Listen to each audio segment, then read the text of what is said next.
పుసుక్కున జెండా వందనం సంబరాలు అనుకునే రోజుల్లో ఇది చూసి మిరియాల కూడా party MLA Bathula Lakshma Reddy sir చేసిన ఘనకార్యం ఇది. సర్కారు రుణమాఫీ ఫుల్ గా చేసిందట. సన్నపట్లకు బోనస్ మస్తుగా ఇస్తున్నదట. ఇట్లా సర్కారు అమలు చేస్తున్న పథకాల గురించి రైతులకు చెప్పానని తెలిసి పొలంలో దిగిండు సారు. మంచి ముచ్చటే. రోడ్డు మీద పోతా అంటే మిరియాల కూడా తక్కల పెళ్లికాడ వ్యవసాయం పనులు చేసే ఈ రైతులను చూడంగానే వెనుకట రైతుగా బతికిన రోజులు యాదికి వచ్చినాయట ఎమ్మెల్యే గారికి.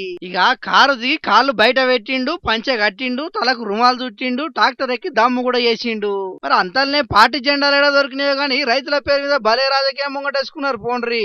మరి లేకుంటే ఎందుల్లా ఇదేమైనా పద్ధతేనా అసలుకు? ఈ పద్ధతి సల్లగుండా ఇక అంతటితోటే ఊకోలే. నారు వరిసిండు, అమ్మలక్కలతోటి కలిసి నాటేసి అటెంక ఫోటో వాళ్ళకి పోజు కూడా ఇచ్చిండు సారు.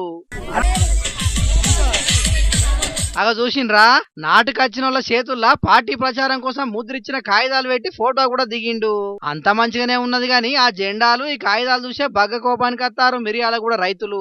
మరి రానుల్లా రుణమాఫీ అందరికి గాకనే పాయే, వడ్ల బోనస్ అందరికి రాకనే పాయే, మహిళలకు 2500 ముచ్చట లేకనే పాయే. ఇవన్నీ చేయకుండానే అన్ని చేసినామని చెప్తే నియమైన రైతులకు ఏం వచ్చింది ఏం రాలేదనేది తెలియకుండానే ఉంటదా నుల్లా?